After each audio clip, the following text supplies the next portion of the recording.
to a series on this channel where I analyse all the weirdo mistakes in every episode of the Mighty Morphin Power Rangers. Now, I already talked about the mistakes in episodes 1 and 2. If you click those, they'll open in a new tab, or there's links in the description. Anyway, if you follow the order of numbers, you will also know, like me, it's time for episode 3. Now, this episode is called Teamwork, and it begins in Angel Grove High, where we see Trini and Kimberly getting signatures for a petition to shut down a waste dump near Angel Grove. The episode then cuts to Rita on her moon base, and she says this. My pollution will ruin the whole planet! What does Rita actually want with Earth? In episode 1, she wants to destroy it. In episode 2, she wants to take it over. And now she wants to ruin it? Anyway, after that, Finster, the guy that makes Rita's monsters for her, he says this. Using their own pollution against them is a stroke of genius. Wait, that means that the waste dump was actually put there by people, which means that Rita's plan is apparently to wait hundreds of years and let humans destroy the planet themselves via illegal waste dumping. Next, we see Trini and Kimberly talking to the male Power Rangers. They ask the males if they can come with them later to the waste dump to deliver the petition, but all the guys have other stuff to do. After the guys leave, the school bullies, Bulk and Skull, begin harassing Kimberly and Trini over the fact that they like recycling. It is then that we learn that Kimberly believes cartwheeling is the only way to dodge any kind of danger. The girls head to the waste dump to hand in the petition, but nobody is actually working there and they are attacked by putty patrollers. While they're fighting, it cuts to the command center and we see the reason Zach couldn't come with them to the waste dump is because he had to teach Alpha 5 how to dance.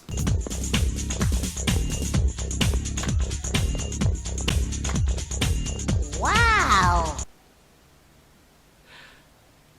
Zordon interrupts to tell them that the girls are being attacked. He also beams in Billy and Jason to help. But while they're talking, Rita sends a Minotaur down to Earth, and Zordon decides that maybe the boys should deal with that before they go help the girls. The guys get teleported to the location of the Minotaur, which is apparently some kind of abandoned quarry, one that looks very much like the quarry that we saw in episode 2. Rita, here's some advice. If you want to destroy Earth, stop sending your monsters to attack quarries. Nobody lives there. Speaking of weird locations, Zordon tells the girls to morph so they can go fight Goldar, who has apparently also been teleported down to Earth, and he's been teleported to some kind of abandoned car park in the jungle. During the fight, a close-up of Goldar shows that the background has changed to mountains instead of a jungle car park, and then when the girls jump in the air, suddenly everyone's at a beach.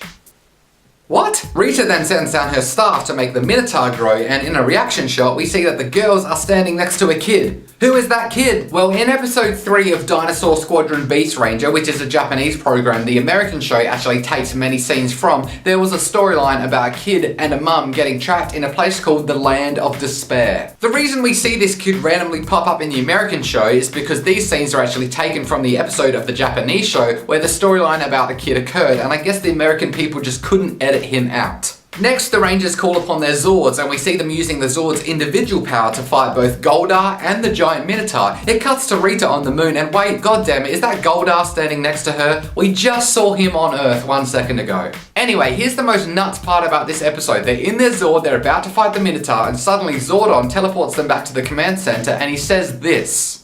Your questions will be answered in due time.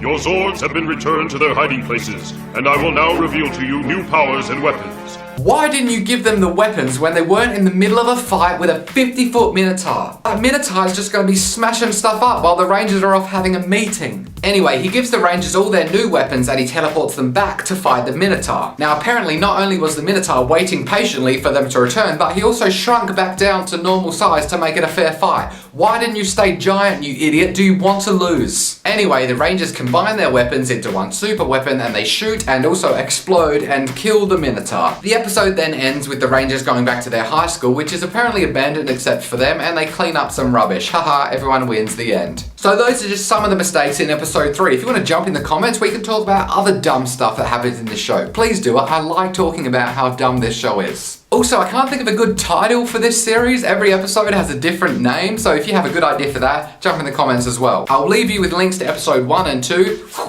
It's morphin' time, by which I mean video end.